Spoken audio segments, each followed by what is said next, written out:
আসসালামু আলাইকুম ওয়া রাহমাতুল্লাহ। সম্মানিত উপস্থিতি, আপনারা অবগত আছেন এখন হাফেজ ছাত্রকে পাগড়ি প্রদান করা হবে।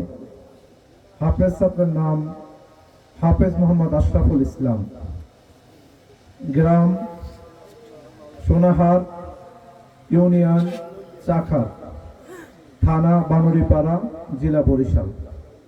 আপনারা দোয়া করবেন আল্লাহ জান ও দ্বীনের খাদেম হিসাবে কবুল করে, বলুন আমিন।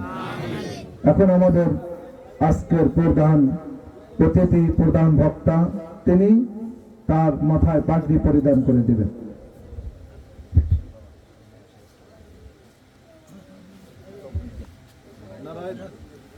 নারায়ে তাকবীর, নারায়ে তাকবীর, নারায়ে তাকবীর, নারায়ে রিসালাত ইয়া রাসূল।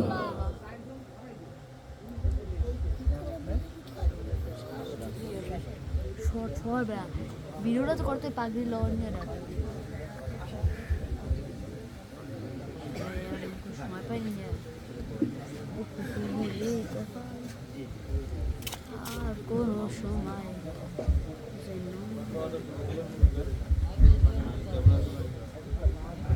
এখন আপনাদের সম্মুখে পবিত্র কোরআনুল কারীম থেকে তেলাওয়াত করবেন এই মাত্র যাকে হাফেজ হিসাবে পাগড়ি পরানো হয়েছে, তিনি আপনাদের সামনে একটু কোরআন তেলাওয়াত করে শোনাবেন। তার নাম হচ্ছে হাফেজ মোহাম্মদ আশরাফুল ইসলাম। হাফেজ মোহাম্মদ আশরাফুল ইসলাম। আসসালামু আলাইকুম ওয়া রাহমাতুল্লাহি ওয়া বারাকাতুহু। আউযু বিল্লাহি মিনাশ শাইতানির রাজীম। বিসমিল্লাহির রাহমানির রাহিম।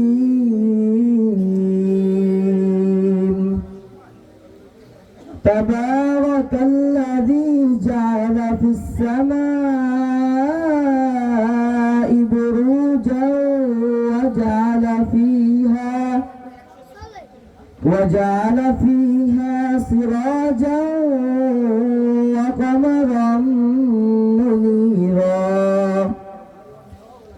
وهو الذي جعل الليل والنهار خلفة لمن